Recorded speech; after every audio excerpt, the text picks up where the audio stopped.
Kaden Honeycutt wins the 57th running of the Snowball Derby. We'll talk about that. Brandon Sheppard wins the dirt late model race at the Dome. And Lewis Hamilton got a retirement send-off, except he's not retiring.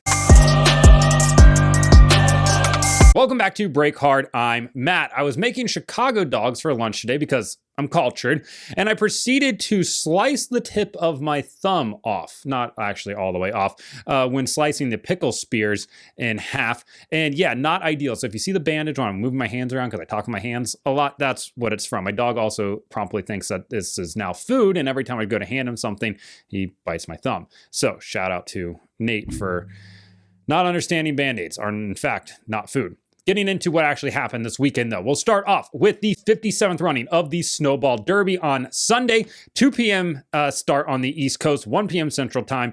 Messed that up in my brain when I was like, I got to be ready by 1 o'clock. Get ready at 1 o'clock. Oh, it doesn't start till 2. Regardless, Kaden Honeycutt goes out there and wins his first ever Snowball Derby, becomes the first ever Texan to win the Snowball Derby. They made a mention of that on broadcast like 4 different times, which I guess that's noteworthy for sure. Survived a late race charge from Stephen Nasse. Nasty nearly got to him in turn 3 on the last lap to put a bumper to him, just could not get close enough.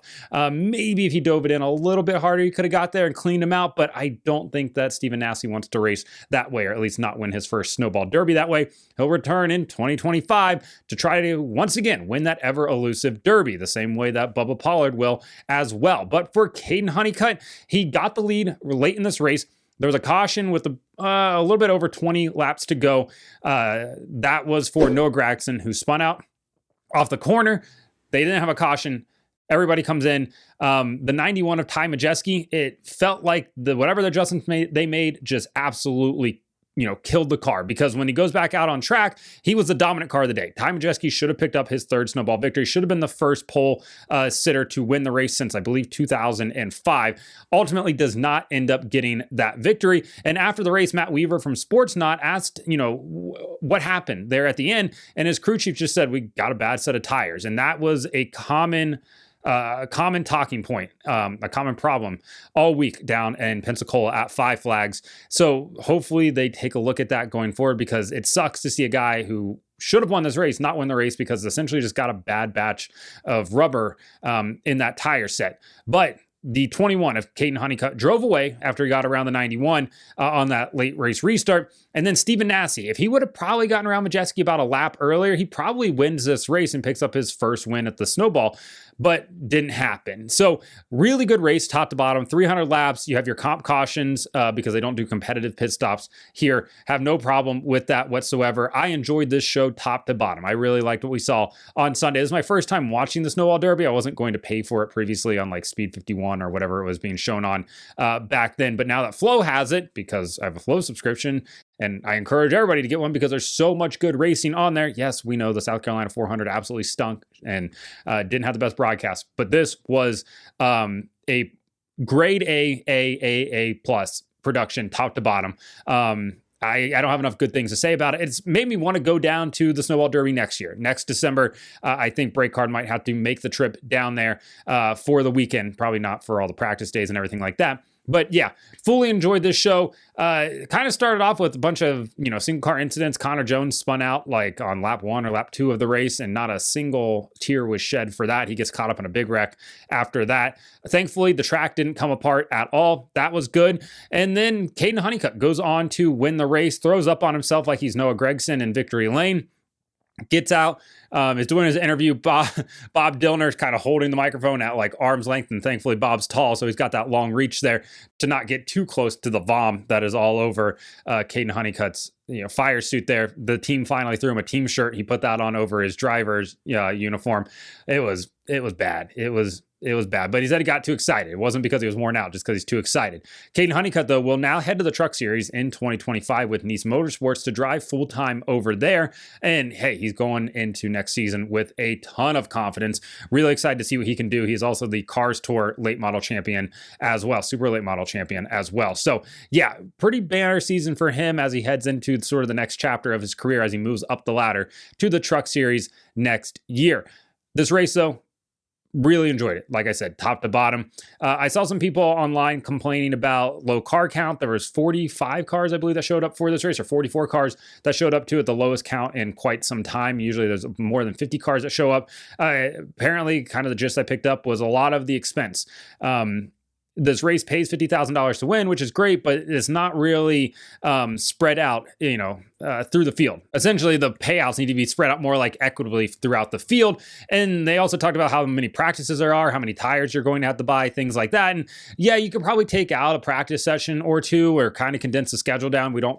More than likely, we don't need to start on Wednesday when they start to load everything in. That just seems a tidbit excessive when you get down to it. So yeah, I think there's some things to maybe streamline this, but I still love the fact that they have practice sessions. I like the fact that they're treating this as a big event, because it is a big event. Like the Daytona 500 should still have a practice session before it. We shouldn't just go straight from duels right into the race, or we shouldn't just go straight from qualifying into the duels into the race. There should be something there, because it sets up storylines. We got a storyline when Noah Gragson and William Swalch had their run in as well this week. So yeah, enjoyed this top to bottom. We'll absolutely be tuning in next year, if not going to be there in person.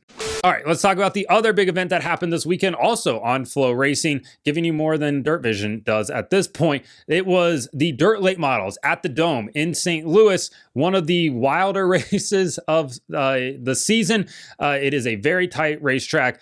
You have guys that are having to, make sure they don't stall the cars. That's how tight this racetrack is, and try to keep their speeds up for it. Ultimately, Brandon Sheppard ends up going to victory lane.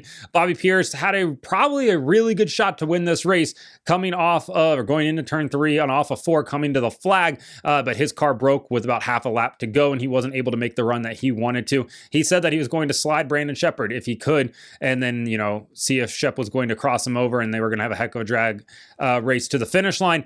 But hey, listen, Bobby Pierce can't win every big race this year, right? So he ends up finishing second. Ricky Thornton Jr. comes home in third. Really good racing top to bottom once we got to the feature. Yeah, there's some shenanigans that happened, through the heats and the last chance and stuff like that, and some guys that probably shouldn't necessarily be out there. It'll be interesting to see how they're going to go about the selection process for next year. Essentially, everybody's going to register, and then they're going to pick the field from that. Curious to see how all that's going to go. But this is my first time watching this event from like when it started all the way through. So Thursday night, Friday night, and Saturday. Last year I tuned in for Saturday night, watched the feature. This week I watched all 3 nights. It's exactly what you expect dirt late models in a confined space to be. Darrell Waltrip always used to talk about Bristol being, fighter jets in a bull ring and something like that. That's kind of what this feels like, just on a much tighter format. Once they get rolling like the top, it worked out really well. The only downside to racing at the Dome is when they go through the fence, it's just chicken wire essentially, and they go right through it, and they're destroying poles. And we had one modified flip out and land on his roof, and we had other people leave the racetrack. While cool, man, does it slow a show down sometimes. So there's no easy fix for it. You got to have some sort of catch fence there. You can't just let them go ramping up and over. But yeah, that was the only slow down part of the night. Really bumpy racetrack. At times it looked like there was a whoop section in there going forward or going into the corners. There's one video of Bobby Pierce, and he's bucking through there. That 32 car should have just been a Yamaha YZ450, because he was just bouncing his way right through there. Not more than 9 whoops though. The AMA does not want you to have more than 9 whoops, so you can't bounce more than 9 times. But I would say he probably made it about 6 times bouncing in there. Good racing for the most part the entire time. You got your viral moments. You got the hefty boy running down, doing the 40-yard dash that he physically was not ready for. You had Steve Sheppard dropping a fuck around and find out in his post-race interview. Just a lot of good moments overall. Is it a race I'm going to attend in the future? I don't think it is. I just don't think that the Dome is built for me, if that makes sense. Really fun to watch on television. St. Louis isn't exactly a travel destination that I necessarily want to go to, but hey, if you put it on TV, I'm going to watch it 10 out of 10 times. So had a really fun time watching the dirt late models at the Dome. Getting into Formula One real quick. Lewis Hamilton on Sunday had his last race for Mercedes as he heads over to Ferrari in 2025. And I think a lot of people have forgotten that part of it, the fact that he's racing again in 2025, because they gave Lewis Hamilton a retirement send-off on Sunday at the end of the Abu Dhabi race. And I'll be honest, we're going to see him again in 3 months, guys. Preseason testing starts in the middle of February, at the end of February. He's going to be there in red, driving for Ferrari. I get it, right? I know people are going to be like, oh, you're just a hater. I like Lewis Hamilton. There's a reason there's Mercedes behind me. I realize there's none on that side. I like the guy. I think he's good for the sport. I think what he's done is absolutely legendary. He had unprecedented levels of success with Mercedes. 6 drivers' championships, 7 with Nico, but like 6 with Lewis. 7 constructors' titles. They won a ton. 8 constructors' titles. 8 constructors' titles. Whoops. They won a ton. Won a bunch of races. Like I said, probably a level of success that's never going to be matched again. But the post-race celebration of this guy that is just moving teams is absolutely wild. Esteban Ocon's leaving Alpine, going over to Haas next year. Not a single person cared about that. In fact, they didn't care so much. They just kicked him out of the seat and put Jack Doohan in there for the end of the season. I mean, it's wild. Carlos Sainz leaving Ferrari, going over to Williams. He didn't get the send-off that he should probably have gotten from Ferrari. Sergio Perez, not going to be back at Red Bull next year. He didn't get a send-off at all. Valtteri Bottas, no send-off for him either. Nico Hülkenberg's moving over from Haas to Sauber next year. No, send-off for him. But Lewis gets to go out and do donuts. The Formula One put up his own bollard on the front stretch for him to park right there. The team's celebrating with him. And I get it, right? Like, they're losing the guy that they had their most success with. I understand that. Absolutely. But it's not like when Fernando retired and we actually thought he was going to retire, so they gave him the proper send-off, and then ultimately he comes back, a couple of years later. Lewis, we know he's coming back. We announced it. We talked about it. Everybody's like, hey, he even wore red to the racetrack on Sunday because he's like, hey guys, this is what I'm going to look like next year. And now people are like, oh my God, I'm going to miss Lewis so much. He's coming back. Like, we're going to see him again. Like I said, in 3 months' time. When the season starts in March in Australia, guess who's going to be there? Lewis Hamilton. He's not retiring. And I'm actually going to be stunned. I can't even begin to imagine what the retirement, broadcast is going to look like, because Sky on Sunday, they went over the top with it. I'm like, again, guys, hey, he's staying. We don't have to worry about that. He is, in fact, staying. Let's focus on, like, McLaren winning the constructors title for the first time since 1998. But instead, we got to go look at Lewis, which is fine. Like, Lewis is a legend of the sport. So Lewis Hamilton. We get it. But man, just felt like a lot. When he does actually retire, Sky's not going to show us any of the broadcasts. It's just going to be every camera just fixed on Lewis Hamilton. Whether he's running first or 19th, we're going to just see Lewis Hamilton the entire time. And if anybody other than Lewis Hamilton wins his final race, guess what? We're not going to see him at all. It's going to be like NASCAR Cup Series Championship when the non-championship winning driver wins the race. Nobody remembers them. So that's what's absolutely going to happen. But hey, Lewis at least, got his Mercedes send-off with a outside pass on George Russell on that final lap. That was absolutely incredible. So hats off to Lewis for getting that done. Drove from 18th up to 4th place. Phenomenal drive for him. Charles, I think, drove from 19th up to 3rd. Incredible drive for the 2 teammates next year. But yeah, it just felt like it was a touch over the top. But hey, maybe that's just me. I don't know. Let me know in the comments what you thought about the Snowball Derby, the Dome, as well as Lewis Hamilton's not retirement send-off, just switching teams send-off, whatever you want to refer to that as. Like and subscribe to the channel. Follow me on TikTok at BreakHard, Instagram, Twitter, and Facebook at BreakHardBall.